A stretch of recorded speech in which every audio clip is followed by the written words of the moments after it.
Hello, this is Scott Jentz. Welcome to Sandbox Stories.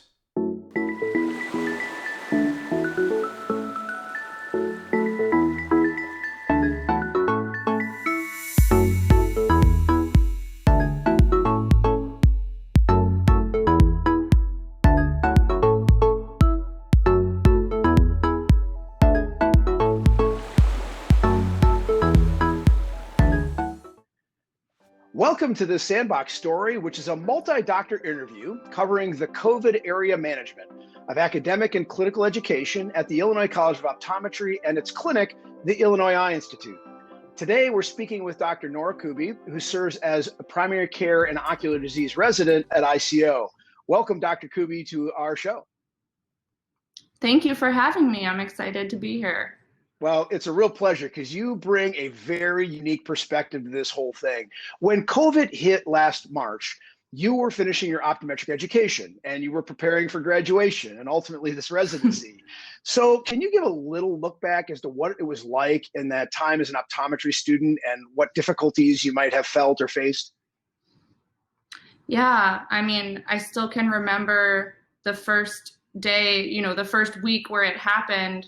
At first it was like snow day, and then it was like, this is not a snow day.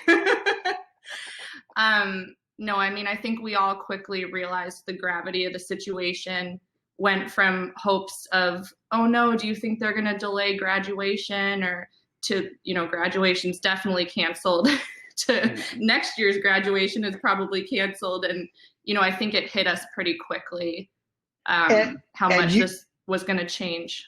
And you didn't get a chance to really see your classmates at the end of the 4 years, which is a big part of, the whole wrap up. No, it was very difficult. I think there's a lot of loss associated with COVID, even apart from, people who've actually lost loved ones, which, is the biggest loss. But there's also the loss of all these important rituals and things that we all look forward to, these milestones in life. For some people it's graduation. It certainly was for us. Just being there with your family and friends for these special moments. We'd been in the trenches together for 3 years in optometry school. And then we all went across the country and even across the world for a few of us. And that was supposed to be, that week was supposed to be our big reunion and celebration of all we've accomplished. And it felt like it was taken from us, and it was hard. Now, you were already planning to do a residency, or did that process shake up your plans in any way? Honestly, the timing was funny because the match day when we found out our residency was the day that ICO got shut down and we all got sent home. So we applied for residency, not knowing at all the circumstances that we'd be doing the residency under. So it was a bit of a surprise. We were already locked in. Wow, that's amazing. So tell me a little bit about the effects of the changes on your clinical rotations. You're in this late stage education where it's all about clinical experiences. What was different that people who went through the normal path that you didn't get to experience? Yeah, if you think about it, it was right at the beginning of the quarter. So out of our 4 externships that we have fourth year, it was 1 out of the 4. So that's a big chunk of clinical experience in person that we weren't getting. I think our faculty and attendings did a really good job under the circumstances, building up case discussions. They'd send us materials in advance, whether journal articles, cases. Sometimes we would present ourselves and talk about cases. And I did get a lot from those sessions. But I don't think anything can replace being in a room with a patient. When did you end up starting your residency? Was it on time? And how was that first, sort of introduction for you? Was it odd because there weren't a lot of patients and people around? I'm curious what it was like at the beginning of your residency. Yeah, so we actually started our residency on time. Okay. It was the beginning of July.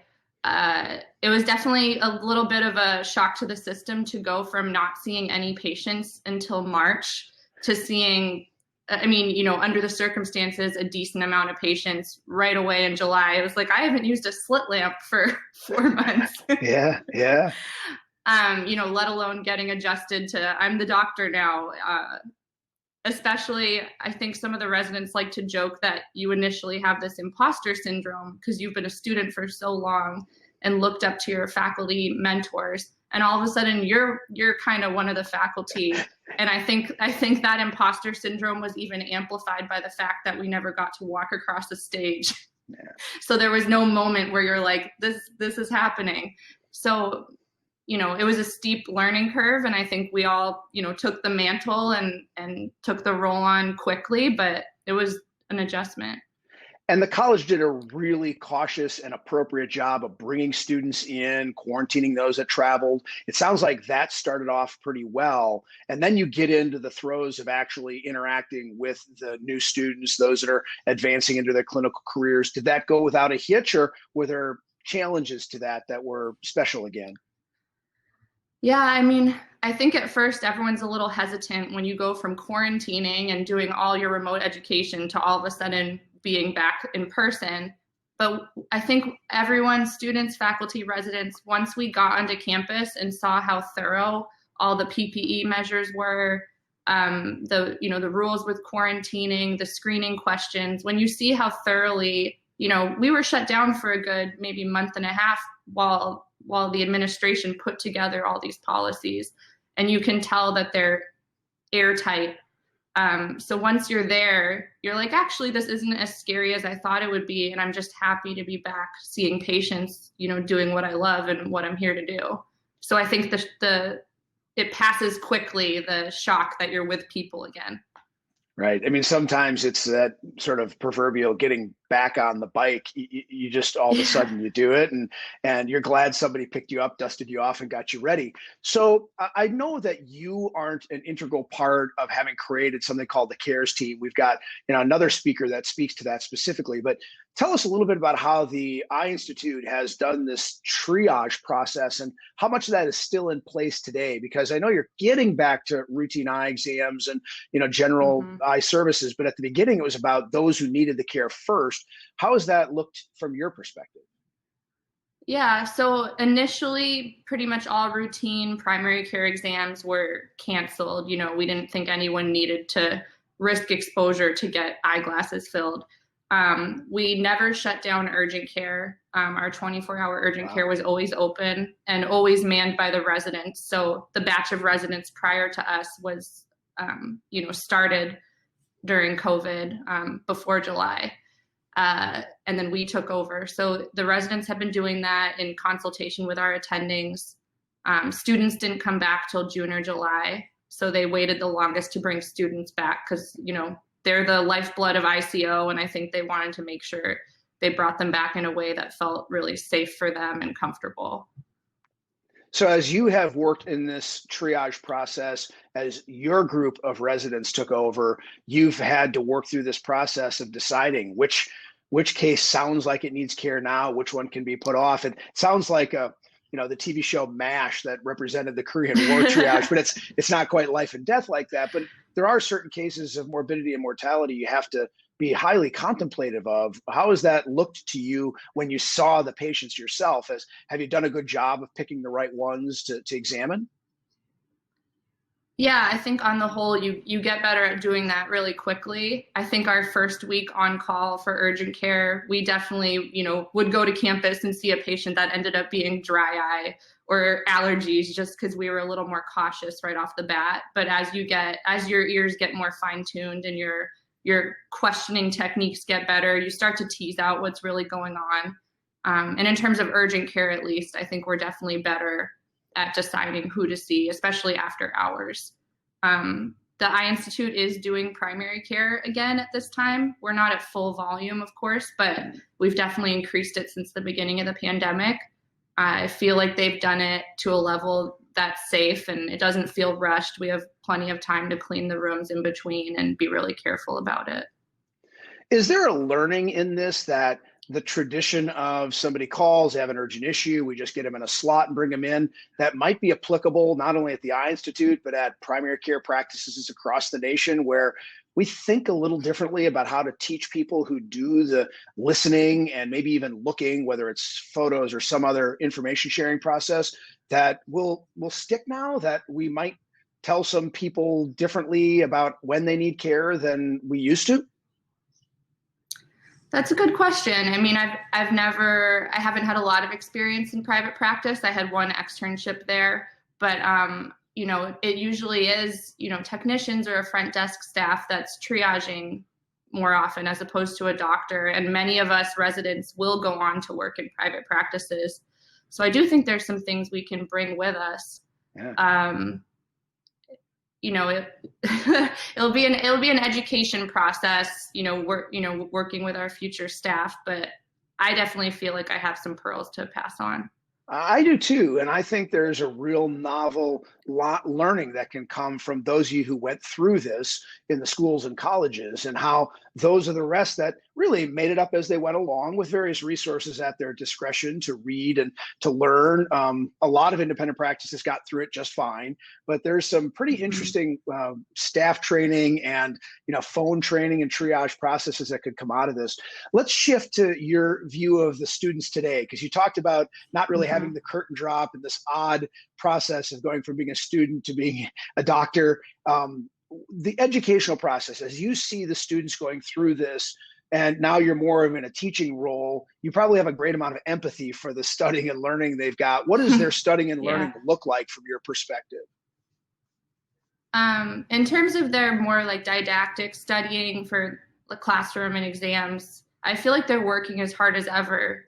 They have to be independent and kind of driven. Like they have to have that discipline to watch the lectures and do this stuff on their own, because most of it is being done. Some students might use the library, but most students are at home doing this. And we have a really ambitious, hardworking crop of students. So I feel like they're keeping up with it, but I think it's a little more mentally exhausting than it used to be because they don't have the same camaraderie and support right in front of them that they used to. It's there, but they're not sitting next to their classmates doing it. And as hard as it was for you to remember, each dial in the slit lamp after a few months off, I'm sure that lack of in-person clinical skills training has affected them too. I think so. I think they all come back a little rusty the first week. We've all been impressed how quickly they pick everything back up. And like you said, there's a lot of empathy there. I know that I felt rusty my first week or two back, even as a doctor. So, we're all cognizant of the challenges that we're all facing. I think we're being more patient with each other, especially with the students. We couldn't do this without them. We are seeing a decent amount of patients now safely, and without the students, like I said, they're the lifeblood. Without them working up all the patients, we couldn't do what we do. That's awesome. So you're watching the Illinois Institute implement a number of different novel patient care services and cleaning processes. Can you give us a little bit of insight of what that looks like on a day-to-day basis? Yeah. At first, it did feel like I cleaned as much as I saw patients. We had really thorough education at the beginning in terms of donning and doffing PPE and how to clean the rooms. There were training videos that everyone watched. The rooms are thoroughly cleaned by the student between every patient encounter. We have signs outside that say like ready with a green side, and then the red side says like not ready yet. And so they turn that accordingly. As soon as they bring a new patient in, they turn it back to red, so there's no ambiguity. We all wear double masks, which I think is really efficient resource-wise. We all get a KN95 to wear for that week of clinic. So for most students, that's only a few shifts. And then they do a fresh surgical mask at the beginning of every shift that they throw out at the end. Okay. That way it allows you to conserve the scarcer KN95 and still have a fresh outer mask every shift. A lot of clinicians have learned how to talk to patients with masks, on all parties. Have you had, any interesting learnings of communication with all this gear on? Yes. I think we've all had plenty of encounters where you've had to tell the patient to pull their mask back up about 10 times. A lot of our patients are elderly too, hard of hearing. Some of them might have like respiratory issues, and, it's tempting for them to keep pulling it down. So we have to have a firm message. but it can be hard to tell a patient something really important about their healthcare through 2 layers of masks on your end and 1 or 2 on their end. Telling a patient they have glaucoma, giving them the diagnosis, telling them they're going to be on drops or treatment maybe forever. It's like this really, that it's a potentially blinding disease. That's big news to deliver. And when it's muffled through masks, I mean, you have to use your eye contact and your body language, and it definitely takes more work to get your message across, but I think we're doing it. So talk about how this has affected you personally. There have been, for everybody, rough times, but I think you hit one of those interesting transition points where it had to be as hard as it was for anybody. And being a little vulnerable, I'm sure. What's it been like for you personally? It's been hard, and I think I'll be the first to tell you that it's definitely not all smiles. I think we've all had days where you come home with a headache from your mask being around your ears all day, and a tough day with patients, and you might cry a little, and then you just, get it out of your system and go to work the next day feeling a little better. But, the days can be hard, but you will also have those rewarding experiences in clinic and with your colleagues that make it worth it. But,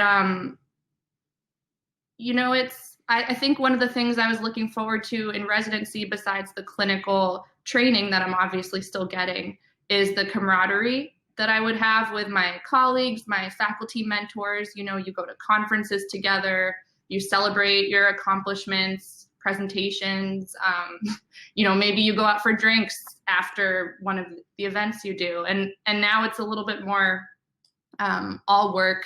I don't want to say no play, but very little. So sometimes we miss out on those bonding experiences. We do the best we can, but that's been something that we all wish we could have more of. Yeah. Do you personally have an outlet that you use to keep yourself mentally and physically healthy? Whether it's books or music or sports, anything that you do? Yeah. I gotta say, it's my dog, Marcel. I think I sound like a broken record to anyone who's known me at ICO. I used to do the ICO Instagram, so Marcel made a lot of appearances there as a student. But he was my rock during optometry school, and he still is now. There's nothing like a good puppy cuddle. But my husband's here, so I have my little family. I do read books. I think it's important to remind students too to read for fun sometimes, not just reading to study. But yeah, it's just having a strong support system. My co-residents are lovely and intelligent and supportive, and we're always there for each other. So does this COVID era process of a residency that's not exactly how you envisioned it feel like it's going to change your path forward, whether you go into practice or stay in academics? Have you thought about that yet, or just not yet there for that decision? It's a good question. I try to remain really cognizant of the fact that the things that are not as good about residency now are due to COVID, and nothing about my program or academia. I know those frustrations would be with me at any job, so I don't hold it against them. I'm not sure. I feel confident that I want to teach in some capacity. I don't know if it'll be full or part-time. I am from Arizona, and I would like to go back there at some point, but there's a school there, and you could always be a preceptor at an externship site. But I did this residency because I admired and wanted to follow in the footsteps of some of my own faculty mentors when I was a student, and I still feel inspired by them, and I'm trying to do as good of a job for my students now as they did for me. Well, I can tell you that the people that are around you that nominated you for this conversation feel like you've really done the job that is the prototype. And to all of your classmates who graduated in 2020, I wish them great success. And of course, for you, a fruitful career, one that always gives you an opportunity to remember this ICO pandemic time as something that really changed you for the better. Thanks for dealing so strongly with it, and we wish you great success. Thank you so much. It's been character building for better or worse. I don't think any of us are going to forget this time. And I think we're all going to come out stronger, more empathetic, better clinicians on the other side. This perspective on the story of COVID-era management by the Illinois College of Optometry and its clinic, the Illinois Eye Institute, comes from Dr. Stephanie Messner, who serves as Vice President and Dean for Academic Affairs at ICO. Welcome, Dr. Messner. Thank you. I'm happy to be here. It's really inspiring to think about how a large-scale academic institution and clinical service has had to change. And I guess I'd like to start, because of your background with the academics, and talk a little bit about how when COVID hit, you had to make these quick adjustments to online education after having a real basis in in-person education. What was that like at the beginning? Well, it was a challenge. I mean, we were very busy for a period of time. Fortunately, a number of years ago, maybe 7 or 8 years ago, we invested in a lecture capture system that records automatically every lecture that's given at the institution and archives those. So we had archived lectures and had content ready to push out. With that said, obviously, certain disciplines require more updating from year to year than others. So some faculty members did come in to the lecture center and record new lectures that then were pushed out on the online format for our students. And we actually started doing that, a couple weeks before the governor in Illinois put forth our stay-at-home order. We knew that with having 140, 150 students in a lecture hall, that maybe wasn't the best situation as cases were rising in Illinois. So we proactively did that, and we're really pretty well in line by the time we had our stay-at-home order. It's a long cry from lecture notes that were shared, many moons ago. Yes, yeah.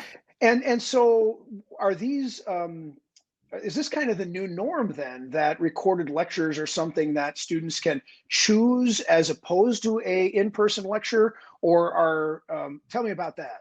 Well, we encourage students to come to lecture when we have live lecture. Yeah. I think that just viewing the lecture online, there is the potential to miss certain aspects of the educational process. You may have a question that occurs and you don't get an immediate answer to it if you're not in the lecture center and raising your hand. With that said, as you could probably predict, we have a certain cadre of students who choose to do all of their lecture viewing, even pre-COVID, through the online system. There are others who choose to do most of their learning through the live lectures, but I think the real advantage to the lecture capture system is that a student can sit in the lecture center, sit back and listen to what the faculty member is saying without having to take a lot of notes. And then if they didn't get something, or there was something that they wanted to hear again, they could go back and look that up in the archive and listen to it, listen to the whole lecture again, slow it down for certain portions, speed it up for others. We joke that there are certain faculty members that students listen to on 1.4 times because they tend to be slower in their delivery. So it's been a great learning tool for the students, though, and certainly has been extremely valuable to us in the COVID realm. So I'm really curious about how examinations are administered. I mean, this is another place where maybe it's new and different, or maybe you're using a historical transition to different types of technology, but how do examinations happen? Well, we use technology called ExamSoft, where students bring their own device to an exam. The examination is pushed out into the person's device, and they take the test online. Now, the technology locks the computer down so that the student can't go anywhere else other than to that examination. Up until COVID, we had been using that technology for the past couple of years, but all of the students would gather in the lecture center and we would proctor it in that fashion.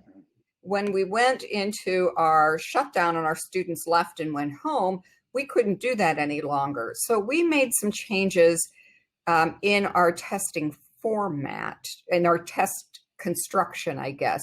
We asked more higher level questions that were synthesis of information rather than regurgitation of information. There's always some of those questions in exams, but we went to more of those questions, and then we allowed the test to be open book.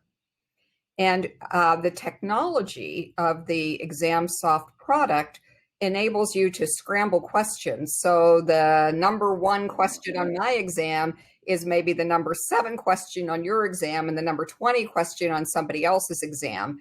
So students would have had great difficulty texting each other and saying, hey, what did you put for this particular question? You know, and I also will say that we did appeal to the student's sense of honor. Sure. And that, you know, this is a challenging time for everybody, and we expect you to behave in a professional manner. And I think that for the most part, we did. Now, once we got through that first half quarter or so, or 3/4 of a quarter, we then invested in additional technology through ExamSoft that does remote proctoring too. So ExamSoft proctors can watch through the student's camera and see what they're doing at all times. It's very expensive to do that. It's been a big expense for us, but I think that once we were able to do that, we have a better way of demonstrating integrity of our examinations to our accreditors, for example. Sure. So I'm also interested in how you use technology to connect with students. If I understand, the school uses Microsoft Teams. Did you have certain ways of teaching using technology that you came up with? And does any of that persist now into this academic year? Well, we're continuing to deliver all of our lectures remotely. Again, just the number of students we have, to get that many people together in a room is not appropriate. We have been using Teams. And the Teams is used for laboratories in some instances. For example, a neuroanatomy laboratory can very nicely be done online with looking at various images and discussing things with students. Many of our courses have recitation sessions where the faculty, again, will do that portion live with smaller groups. And our clinical program during the shutdown was purely online as well. Now, we weren't doing telehealth with students. We were with residents, but not with students. But we did do case discussions with small groups, just as we would if we had a live patient in front of us. So tell me about the 4th-year students that were headed toward graduation. How were you able to be sure they met it? I've heard stories about it being a little bit of a fire drill, but how did you give them the assurance that they were going to be on track?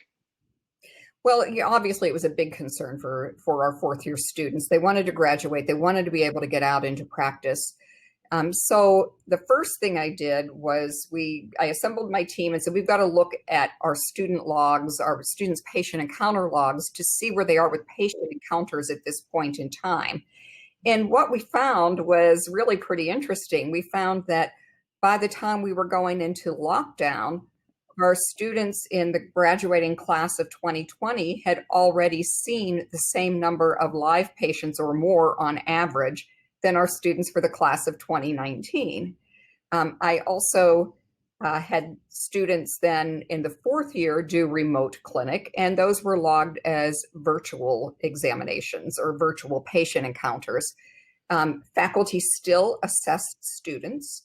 For example, if I were in virtual clinic with my students, at the end of the session, I would fill out the same evaluation form as I filled out for a student in regular clinic. And obviously, technical skills is not something that I would have been evaluating, but all of the thought process that goes along to patient management and diagnosis was still evaluated. So I think that we were in a pretty good position to defend to anybody who would question us that we were confident that our students were where they needed to be to get into practice. I'll be honest with you, it's been a little bit more of a concern with our current 4th-year students. Yeah. Now, they are seeing patients live, but they had a little bit of a shutdown while they were 3rd years. And I worry about, if we have another shutdown, are we going to be able to get them to where they need to be? Fortunately, they've been very busy with patient care to date, and we're keeping everything on track. So knock on wood, we're going to continue to do that. Are the schools and colleges in general talking about this and collaborating on best practices that one might use in this school and another, so you all can and try to implement the most ideal manner? Well, there's an organization called the Association of Schools and Colleges of Optometry, or ASCO. And once the pandemic hit in full force, ASCO organized a lot of different online meetings for various interest groups within the ASCO community. So the deans and presidents were meeting pretty much weekly. The chief academic officers were meeting weekly. The clinic directors were meeting weekly. And there was a lot of collaboration and discussion on best practices, what was working, what wasn't working. It was really interesting to hear what other programs were doing. And we learned a lot from each other, but I think one of the things we learned was that all of our faculty were very creative during this process. And there were really a lot of interesting concepts and different methods of educating our students that came out of this. That's wonderful. You talked a little bit about labs that could be supported through, say, a Microsoft Teams meeting, like a neuroanatomy lab. But what about clinical instruction labs? The learning to do gonioscopy or binocular indirect, or just operating slit lamp for some of the earlier in process students. How have you had to deal with those? Well, that was a big challenge for us. And we did still hold some online laboratories that were primarily demonstration labs. Okay. But we know that we have to teach the students to do the techniques. Just watching it isn't going to do the job.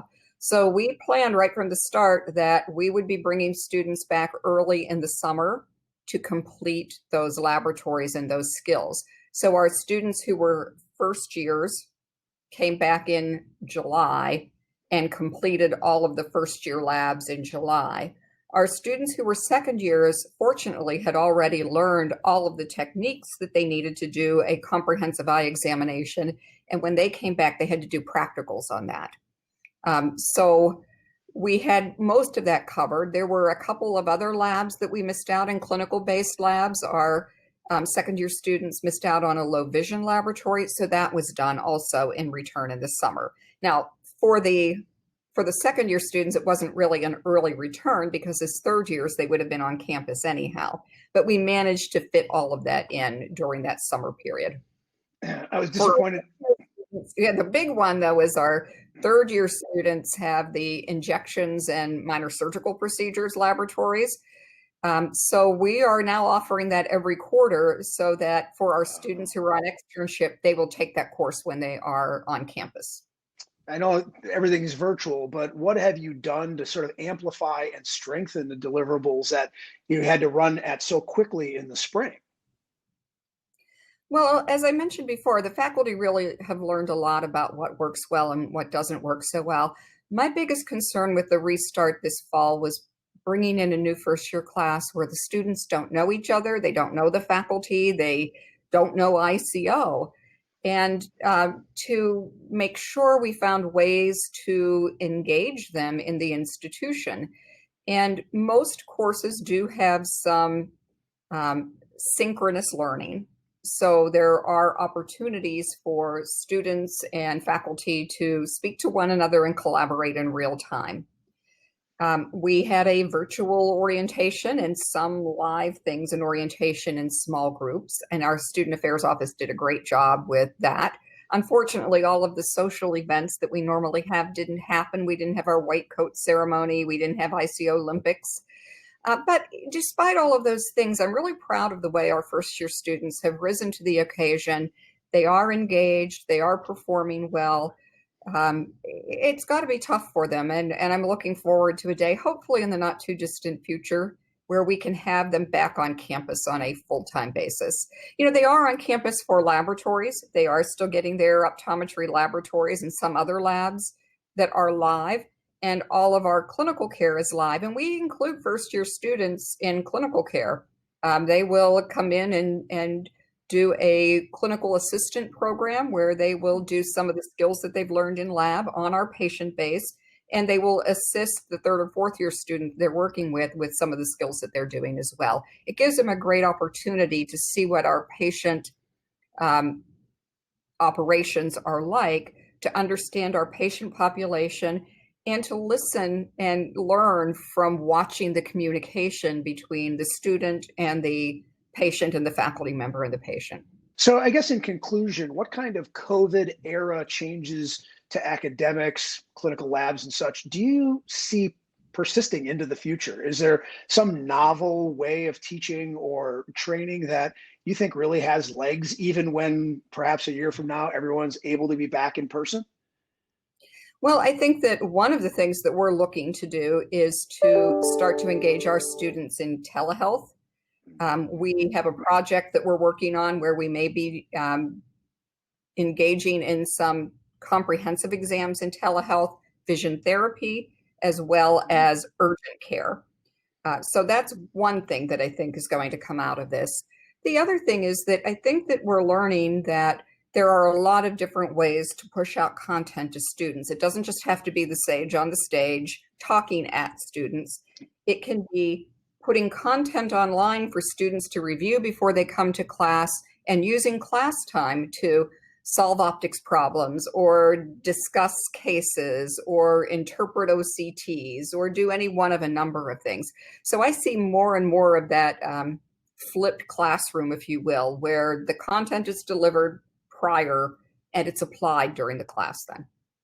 I think there's an incredible potential there. And it's interesting, some of the ideas you've had around urgent care or say vision therapy services that might be delivered with unique and different ways are applicable to private practice. I mean, doctors who go through this today and as a student may have a new and different way of delivering practice protocols in just a few years when they're out and have achieved their OD degree. That's super interesting to see what they might be able to bring in terms of new mindsets. We all want to be part of the patient experience, but they're living this very different life out of necessity. Mm-hmm. It could be a really interesting time when they get into practice.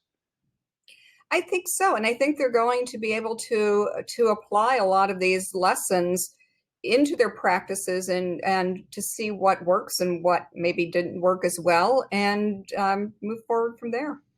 Well, this ICO story of how you've gotten through the COVID era is really interesting. Unfortunately, it's not done. And so I've really got a great appreciation for what you did through the academics and clinical training side and appreciate your insights. Thank you so much for sharing this successful story. It's been my pleasure. Thanks for the opportunity to tell it. In telling the perspective of the story of COVID era management at the Illinois College of Optometry and its clinic, the Illinois Institute, I'm welcoming today Dr. Len Messner. Dr. Messner is the Vice President for Strategy and Institutional Advancement, and I'm really glad to have you here, Dr. Messner.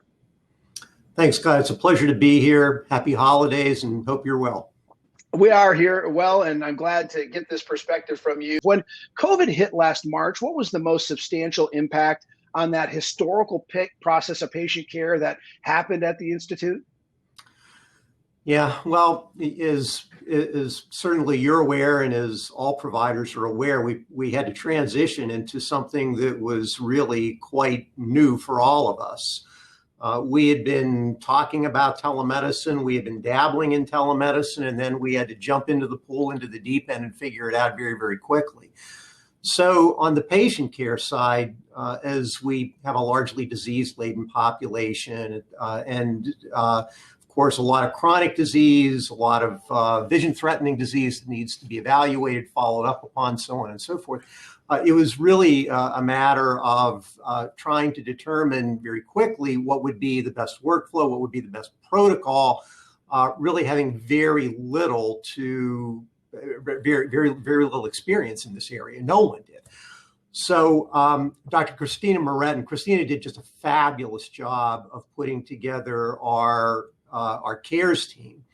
And it was composed of individuals from the various clinical service areas, subspecialty areas to essentially review the cases twice a day that the resident on call was fielding to determine what needed to be, what was urgent, what was emergent, what needed to be seen right away versus those that we could defer versus those that we could pretty much manage right for empirically. On the telehealth side, I have to tell you, the residents got pretty good at being able to direct the patients into how to use their cell phones, how to take the appropriate selfie, the angle that they were looking for, the images that they were looking for, so on and so forth. So to a large extent, that went pretty smoothly. Patient care, direct patient care. We cut our staff back to only those absolutely essential in order to see the patients. I would be remiss if I did not echo my great thanks and really respect for our compliance officer, Michael Butts. Michael did just a fabulous job of setting up the workflows, and we making sure that patients, as soon as they hit the door, they were essentially going from station to station. Of course, there were the dividers, the plexiglass dividers put up, the posters on the floor, where to stand, how to distance, so on and so forth. And then on the care side, certainly our technicians did a fabulous job. Our students were not involved in patient care in the early days. It was just the providers and the technicians. The techs just, they really hit it out of the ballpark, keeping patients moving from room to room and making sure that the rooms were wiped down. They were cleaned afterwards so that everything functioned in a fairly efficient manner. I have to tell you personally, Scott, it was one of the most rewarding experiences I've ever had. Not only did we have to go back and learn to do a lot of tasks that we would delegate to technicians or optometry students, like how to turn on the eye chart, learning how, I got pretty good at learning how to use a tono pen. But it really, our patients, of course, were just we're so happy that we were able to see them, and I think that it went doubly that for the providers, just being able to provide services in this time of need.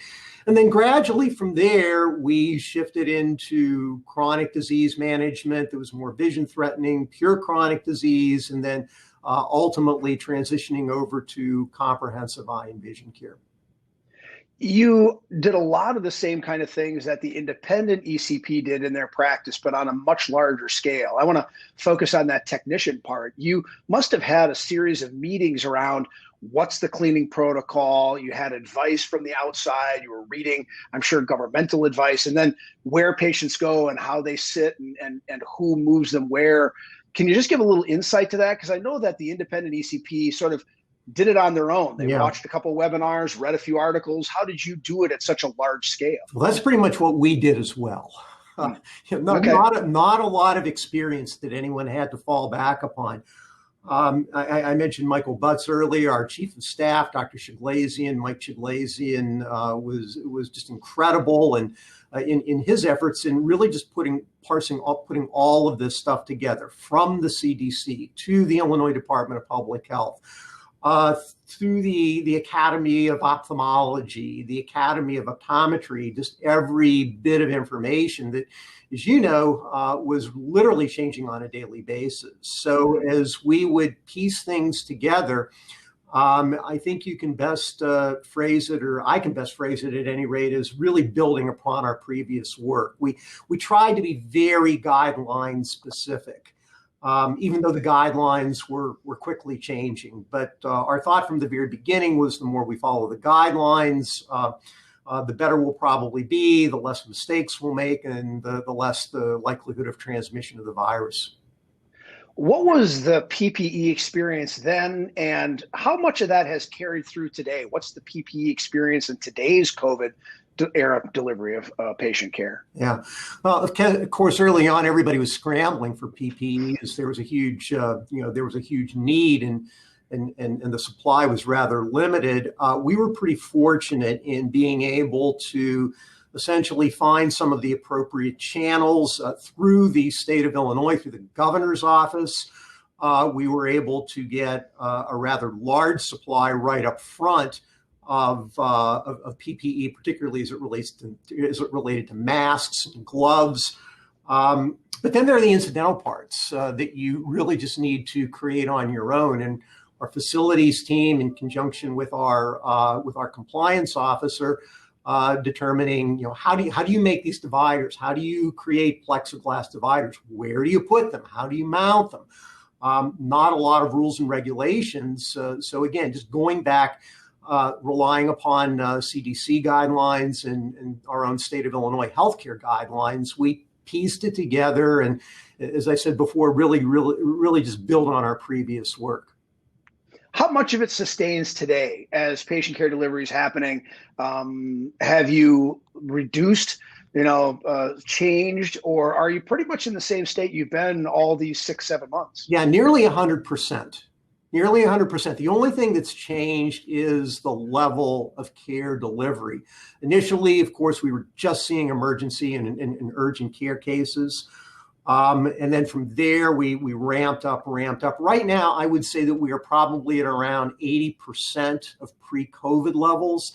So the main thing that has changed has been the level of clinical activity, the number of patients that are being seen, and then with that, the amount of staff that is on site as well. Initially, we just started with providers and technicians, a very skeleton staff, and then from there, pretty much built back into our what I would say our normal complement of clinical staff, support staff, and providers. I'm really curious if there's any degree of coordination or interaction between schools and colleges of optometry. We're able to share best practices, or has each of the colleges been sort of on its own?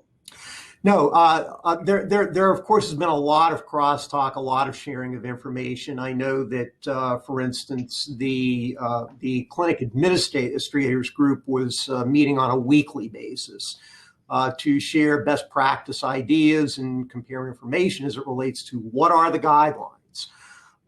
So yes, there was a lot of sharing of information, particularly at the clinic directors level, and then through some of the other organizations, special interest groups.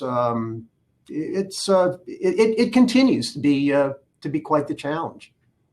So as the strategy and innovation mindset leader, you talked about telehealth services and how you had been thinking about them and developing pilots. Where do you see telehealth becoming more entrenched in optometry? A lot of independent doctors have thought about how they use it. And there are some models where it's almost a virtual eye exam with a doctor somewhere else. Yeah. There are some models where it's on patient triage and just getting to those disease-laden patients, as you spoke about, or urgent cases. I'd be really interested in your perspective of what COVID has done to sort of advance teleoptometry to the future. Yeah, that's a great question, Scott. I'm glad you asked it, because I think that if there is, I think that there are several nuggets. There are several clear positives that we can walk away from COVID with. One certainly has been the emergence of telehealth. Obviously, on the patient triage, the urgent care side, being able to check in, and then, as I mentioned before, novel ways of doing an examination, teaching patients how to hold their camera to get the appropriate images, how to get a visual acuity, and in this virtual scenario. Before that, we were quite interested in telehealth in a variety of areas. One being the management of our urgent care cases and really trying to improve access to care that way, and looking at various platforms and looking at various cloud-based options in order to share information. And to be honest with you, many of our colleagues, our ophthalmic colleagues in other countries, are, I think, way ahead of us in that area. Of course, in Europe and Southeast Asia, Australia, I think to a large extent we've learned from their experiences. But somewhat independent of that, of course, we were interested in looking at this whole burgeoning area that I know you and I have had some discussions on in the past, and that is performing comprehensive eye care as an alternative to in-person care in select instances. And of course, the technology, the way it's ramped up and continues to improve. I think that COVID certainly has pushed things further down the line that way. I think the big thing from a provider standpoint is, if you're doing this, how are you going to be reimbursed? And certainly CMS and the insurance companies have had to fall into line. And sometimes it takes a tragedy like COVID in order to really move the needle. I think we've certainly seen that. My personal opinion is toothpaste is out of the tube. I don't see it going back. have read recently that there has been a bit less telehealth now, that that all providers are getting a bit more back into in-person care. But I don't think there's any question the patient convenience, the access to care issues, the improvement in technology. Telehealth is here to stay. I really think that all optometrists, all ophthalmic providers need to recognize that, understand it, and embrace this as simply another way of seeing patients. No, we can't be compromising our standards, our integrity, the quality of the services that we provide. But I would say that that's probably one of the big ones, is to continue to follow the advances in telehealth. Well, thank you very much, Dr. Len Messner, for your perspectives. You and all of your colleagues at ICO have given us a great perspective in this COVID era challenge, and we're really thrilled to see the success that you've met. We appreciate your time today. It's a real pleasure, Scott, speaking with you. This is another perspective story about the COVID era management by the Illinois College of Optometry and its clinic, the Illinois Eye Institute. And today we have Morettin, who serves as Chief of Urgent Eye Care Services at ICO. Welcome, Dr. Morettin. Hi, Scott. Thanks for having me today. Well, thanks for joining in this group presentation around the topic of how a large-scale facility like IEI is managed through the process of the COVID era, both at the early day and today. And I guess we'll start at the early point. You were part of a group that dealt with this patient care prioritization, March, April. I would really love to hear more about, in detail, about what you guys call a CARES team. All right, Scott. Well, it's crazy to think back to March from now, which is crazy that so much time has passed. But at the beginning of COVID, just like everyone else, it was a really big challenge to figure out how we were going to deal with all of our patients coming through. Our facility has over 50 providers, and there was an initial group collaboration to figure out how we're going to deal with all the patients that all of these practitioners serve. And as you mentioned, I'm the Chief of Urgent Care, so all of that fell onto our service, and we're heavily run by residents who field after hours calls. So what we did was we did come up with a care team with our IEI administrative staff. And we had 6 or 7 of us that actually met twice a day virtually to go through all of the calls that we received. And we would have ourselves plus the residents fielding the calls, talking to patients, and we would all come together and discuss what was truly best for the patient, because these were unprecedented times, and we wanted to make sure that we were doing what was best for the patient at the end of the day. And quite frankly, at the beginning, none of us knew what we were doing, but we had to talk it through all together. And it got more comfortable as the weeks went on.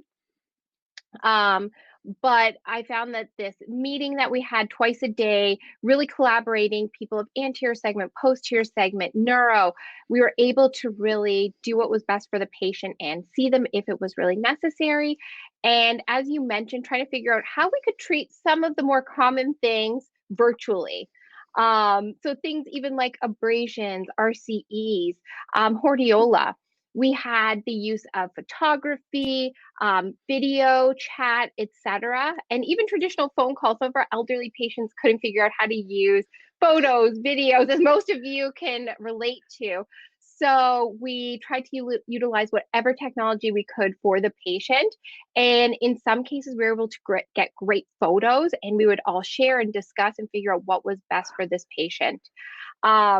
And now we're at the point where we are seeing patients regularly, and we're almost back to the way we were, obviously with new PPE and different protocols in the clinic to make sure everyone's distant and everyone is being safe. But wow, thinking back to those early days is quite crazy. So I'm really curious how a large institution documents all of this. I'm thinking, my goodness, how do you do that? What was the general flow of information into your electronic record?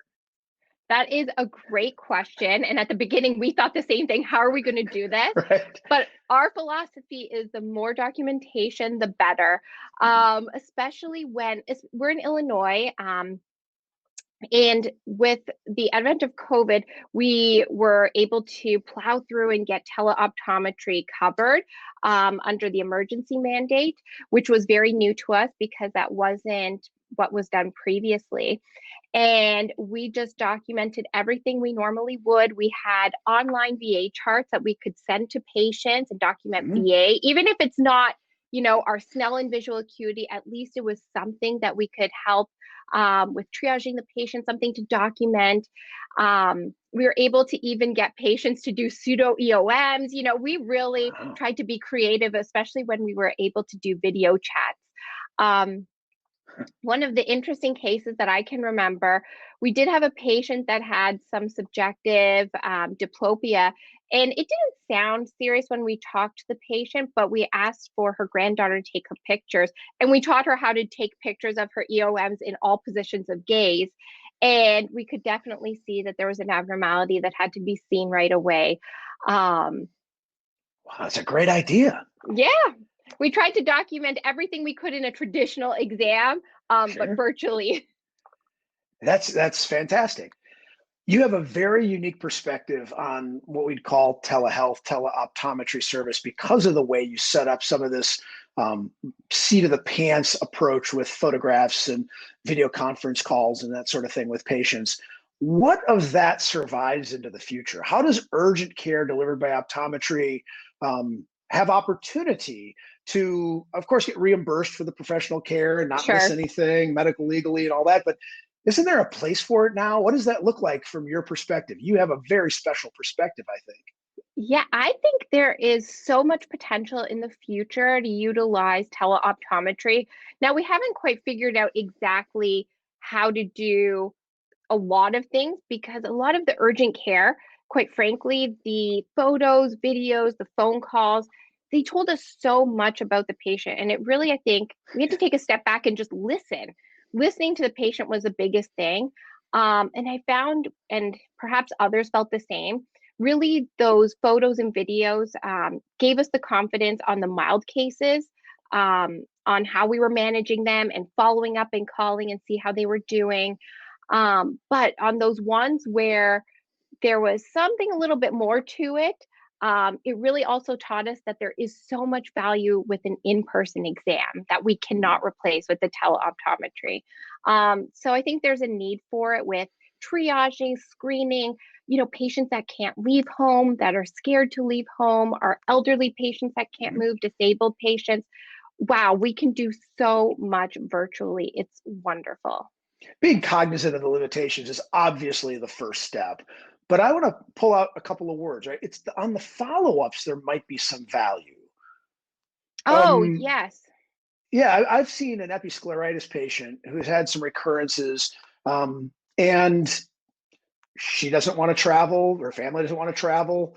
Sometimes she's not actually in town. Sometimes I'm not in town. And, providing that kind of follow-up or review, just I can't get a slit lamp view of it, but I can get a sense of whether it's changed. You just keep all that in the electronic record. There's a way to do it.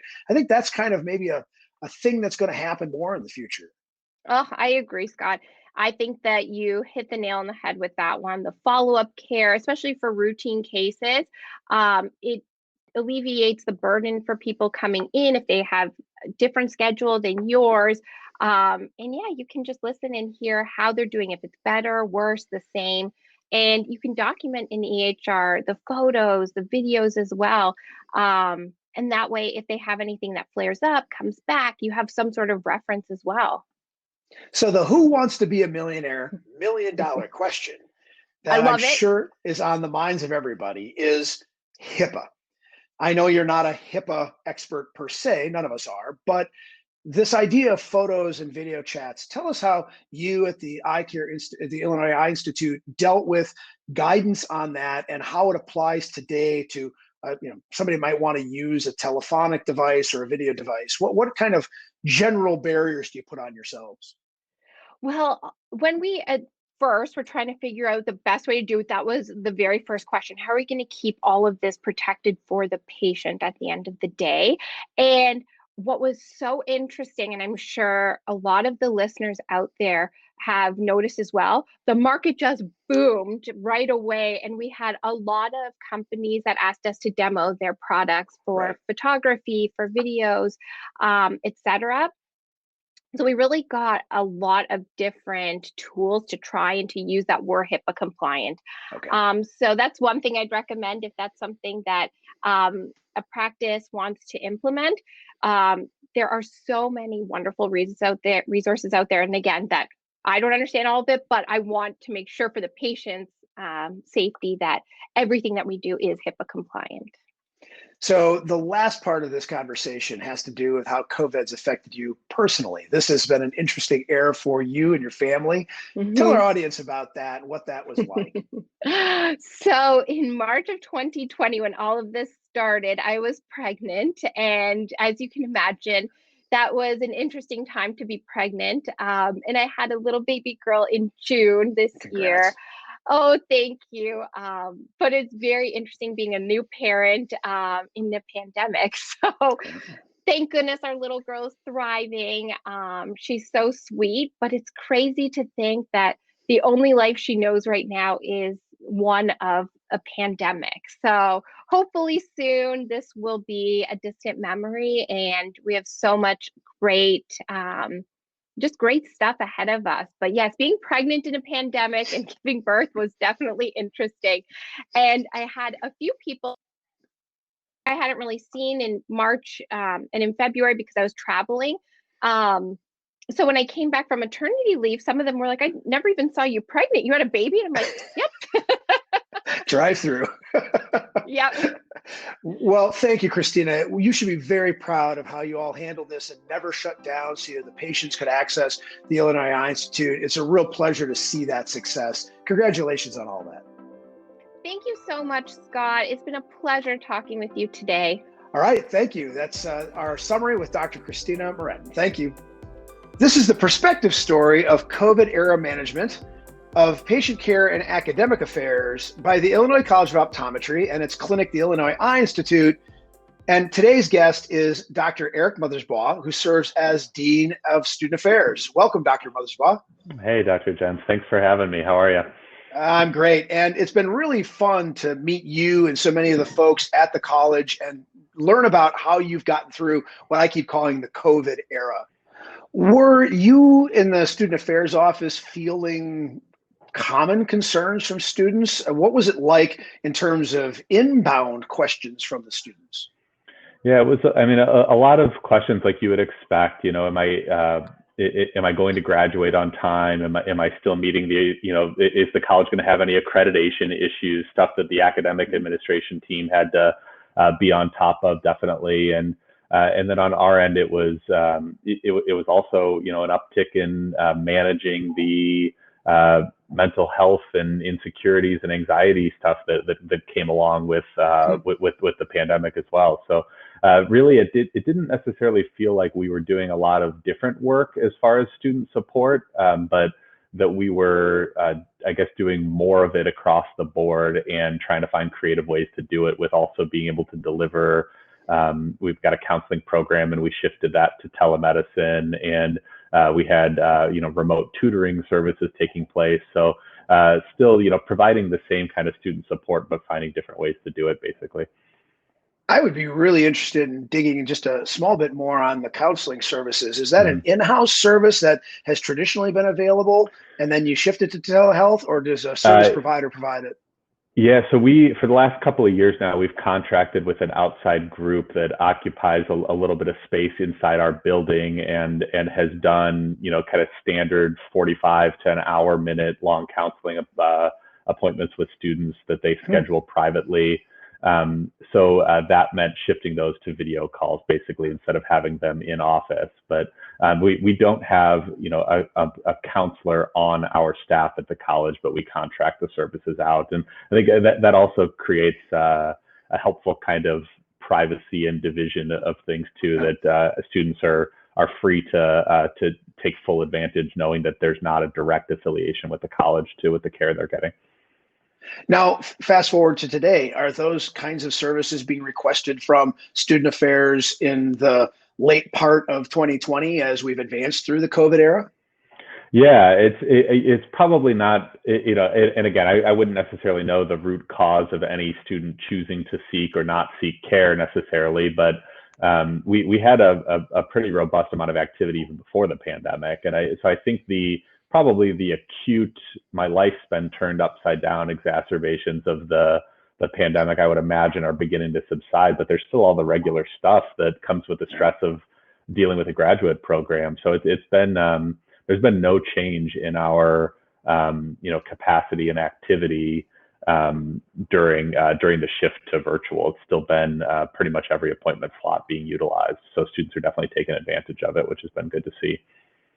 Well, and it's almost societally across the board that everybody is fatigued. And when you add just the basic lack of social interactions on top of the stress of being an optometry student, I can only imagine that again, you don't know why people seek the services, but it's got to be as important to some as it ever has been. So it's really wonderful that you provide that. I'm kind of off the cuff trying to figure out how independent practitioners who might be watching this might want to use the example of having some support services available to point to as something that they might think of implementing for their clinical staff, right? Because sometimes, unless the employer brings it up, it's not something that a person might seek. So I think there's a small lesson there. Don't you agree?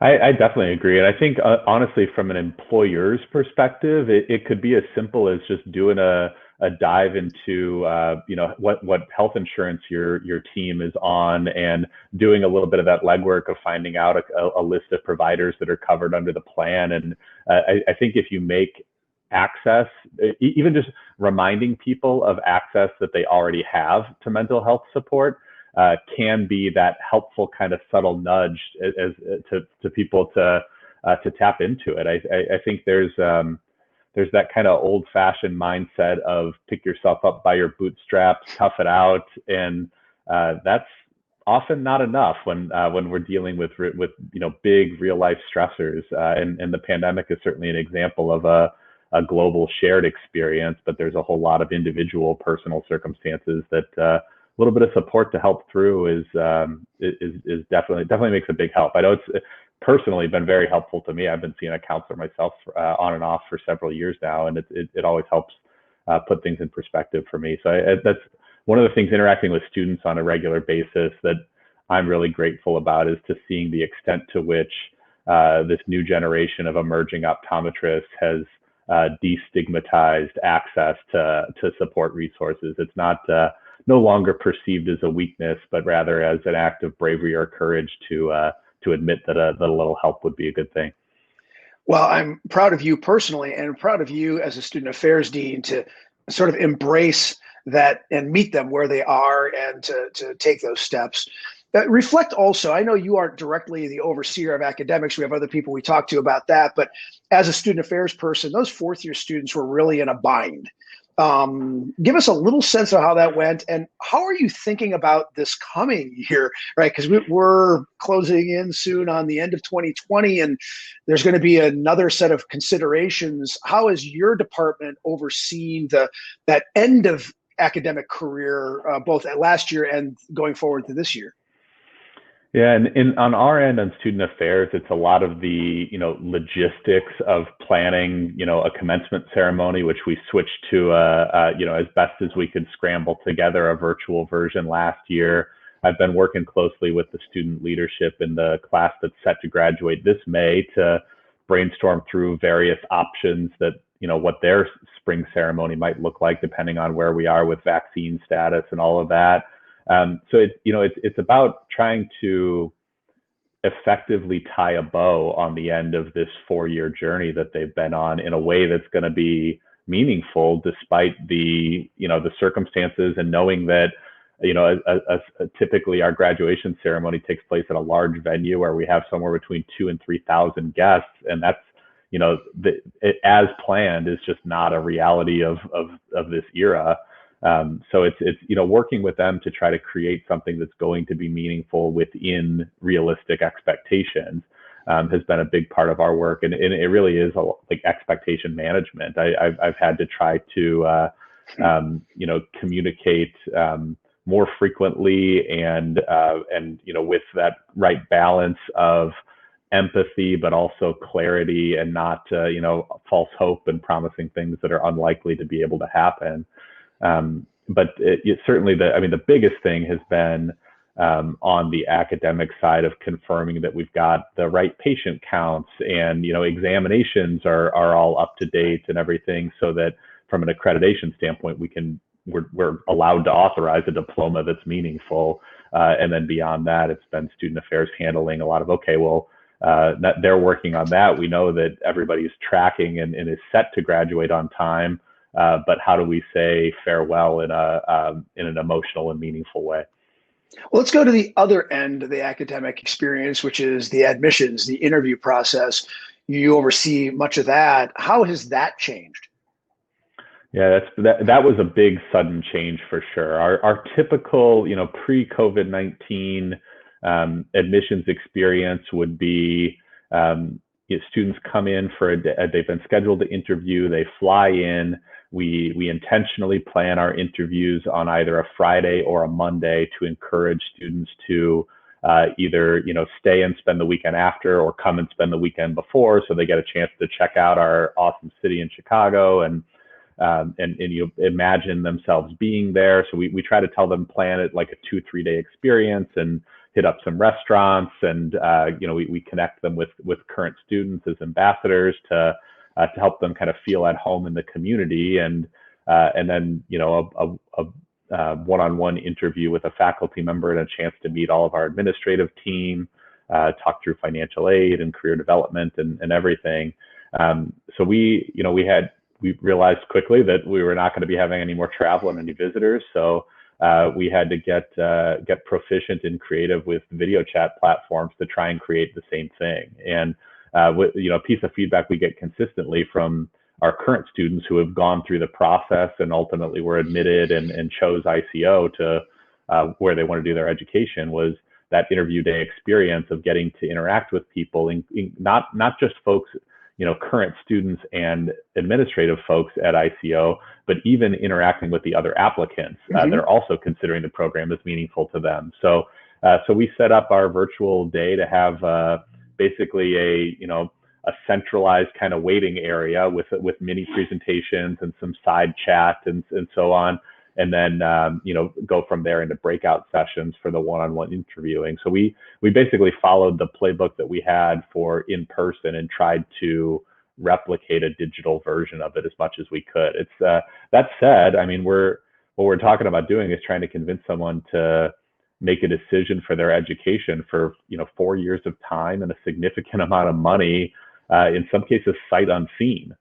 So it's been creating that personal connection as best we can, and then also on the back end really ramping up our our online presence with things like video walkthroughs and our social media content to again try to create that sense of this is what it feels like to be here, even though you're not actually here to feel it for yourself right now.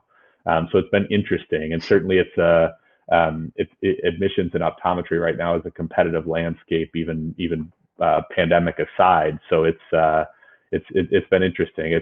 On the one hand, it's definitely a whole set of challenges, but thinking from a business perspective, just kind of like head to head with competitive institutions where we've got a top applicant and every school in the country wants them. We don't necessarily have to be, I don't think the goal is to make it absolutely identical to what the in-person experience with, because you just can't do that. But what we can try to do is have a better web presence than all of our competition. So that's been kind of the measuring bar of, are we trying to pay close attention to what other schools are doing and making sure that we've got, first of all, our own kind of cultural take and twist on things, so it does feel consistent and authentic with the ICO brand. But then also that we're doing it in a way that's, that's competitive with what our neighbors are doing. I want to get back to the other institutions in a second, but quickly, did you also deal with a Sights and Sounds of Chicago deliverable for these applicants? Yeah, that's the being in the city and in a major city like Chicago, and in particular in our Bronzeville community on the near south side, where we're serving an underserved population of patients. That's a huge cornerstone of what makes ICO. So we've put together a lot of content to give prospective students a chance to understand and feel what that is like. It's through the current students' voices as much as possible, because it's really their experience that I think is the most relevant and meaningful to prospective students. So I know that there are opportunities for the colleges and schools to interact and perhaps compare notes and even share ideas when it comes to academic and clinical management changes that needed to be implemented because of COVID. But you make an interesting point around admissions. That's more of a point of competition. So you probably do pay attention to what others are doing, but is there any best practices sharing, or is it a little bit literally of more of a walled off competition? It's not a full walled off competition. The ASCO community across the board is really good at having engagement. I know that, Dr. Kollop, our president, is on I think it's every other week call with all the deans and presidents, and most departments have their version of it too. Our academic dean is regularly speaking with the academic officers, and I regularly meet with the student affairs officers at other institutions as well, where we have we do a monthly group call where all 23 of us get on and kind of chat and exchange ideas. We jokingly refer to ourselves as the band of rivals, because we want both of those things, right? We want to share best practices and understand and make sure that we're really doing right by optometry students for the sake of the profession at large. But when it comes to things like branding, marketing, admissions, recruitment, there's also, in a competitive landscape where there's for years now a relatively flat amount of applicants in the pool and an increasing number of seats available, there's to pretend there isn't competition there would be unrealistic as well. So my experience in those monthly calls has been a bit of a kind of a guarded amount of sharing, if that makes sense. It's all 23 of us are trying to learn a little bit more than what we're giving, and as a result, it's not a super robust amount of sharing in that particular area.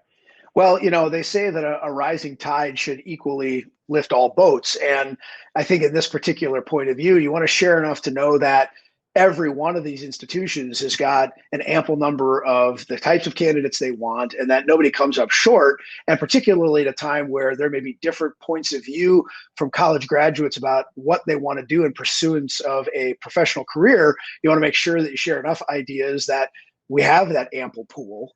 It's not a growing pool. We want to make sure it doesn't lessen. So that's a great way to look at it. And I'm glad you guys do band together from time to time. Frankly, it's not that different than collaborative but competitive eye care practices banded together in alliance groups, where they want to share ideas, but they also want that ideal patient or family in the community to pick their practice. I think it's a great way to draw an analogy. As a follow-up, do you think any of these changes in admissions, say COVID is behind us one of these days, that some of the video components of it, some of the virtual components of it will continue? Or in an ideal world, would you prefer it go back exactly to the way it was pre-COVID, with these nice long weekends and more or less all personal interactions? Because we have to read the audience a little bit. Are we going to find some permanence to some of these changes in the process? I think we might. I mean, being in higher ed, one of the most important things is to meet the students where they're at, and deliver things in a manner that's going to be the most resonant with them. And I mean, on the one hand, certainly the circumstances that led to an inability to travel are extreme, but there's also some realized savings. We're talking about, college students, or maybe folks that had a 1-year gap year and are working, but, folks with not a lot of disposable income, where, a flight across the country and a couple nights in a hotel, if they're doing that on average, most applicants apply to somewhere between 4 and 7 optometry schools. That adds up really quickly and becomes an expensive thing. So it gives students an opportunity to check things out and consider places they might not have otherwise considered if they don't have to take on that significant expense to do so. At the same time, from again, kind of going back to some of that competitive admissions landscape, I like our chances of converting an applicant into an ICO student if they see our campus and actually feel the energy and interact with students in person. I think there's some pieces of that no matter how well you do it on a video platform, it's always going to be more powerful in person. Or maybe that's maybe that mindset will outdate itself over the next couple of decades. Who knows? But that's my current perspective anyway. I think what we'll probably end up doing, what I imagine a lot of folks are going to end up doing, is basically an option. Maybe we say we prefer an in-person interview if you're able to do it, but have the means in place to do it remotely for folks that either can't afford it with time or money, or would just really prefer not to. Because it could also be, maybe somebody grew up locally, they're very familiar with the college, and they don't need to physically see it. They already know what that feels like, and saving the expense of traveling to do that is good for them. And maybe there's a handful of students from last year's incoming class or a group of admittees that are now first years that you can talk to a little bit about it and learn a little bit of what they're thinking. Yep, absolutely. We've got when March hit, our application deadline was in the middle of February.